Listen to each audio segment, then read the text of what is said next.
Mama Saho.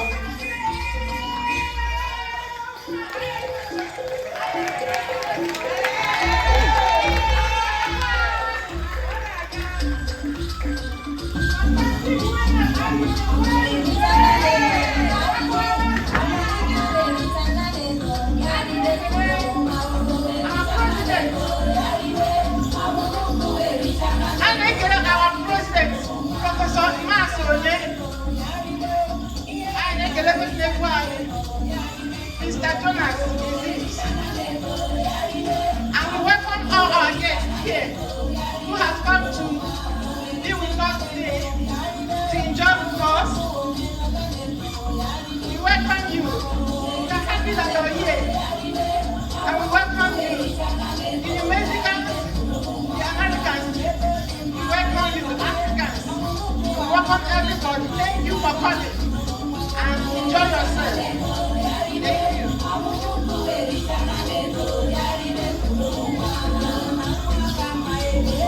Njene ukwe njoma wele ya n'aka ụmụ nwaanyị New Mexico, ụmụ nwaanyị ndị Igbo, ndị nke bi na New Mexico, ukpuru oge ala, ukpuru ala.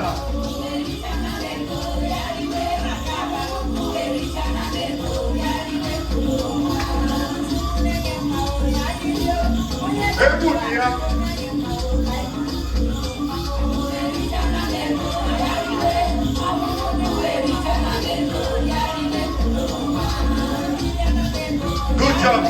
Good job. A cultural display from the women's side.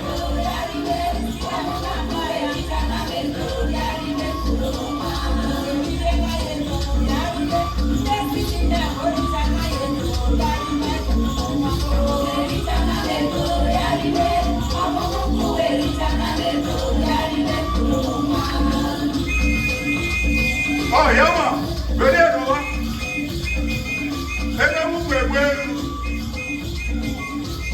Great women of Igbo Union in New Mexico.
Good job.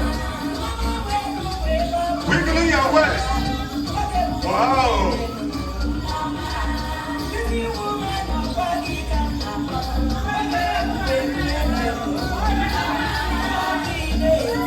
Mama Saho. Ukuroga.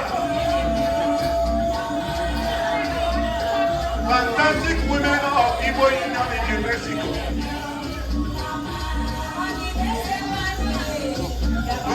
One. Oh, yeah, you want to get. I can't do it. Whatever. The wife of the president.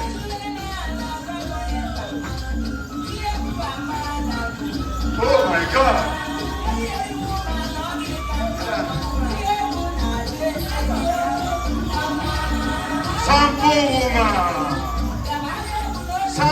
woman, we're here now. Okay, she's wiggling her waist very well.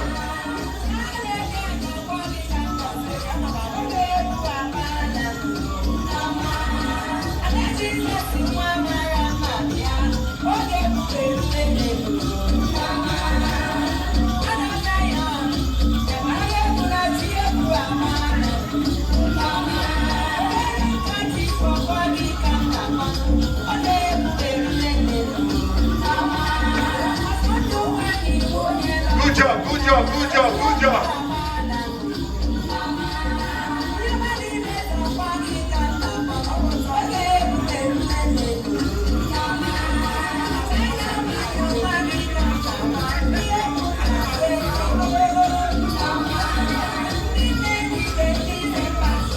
So here, man. Oh, the ball. Check it. Let's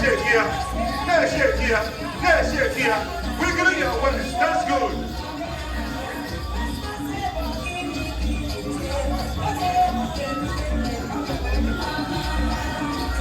Madam Pepe, I hold you.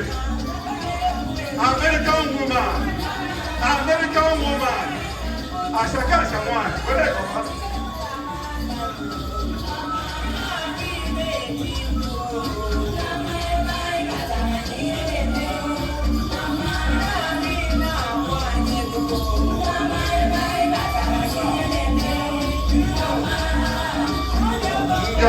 Jama.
I say,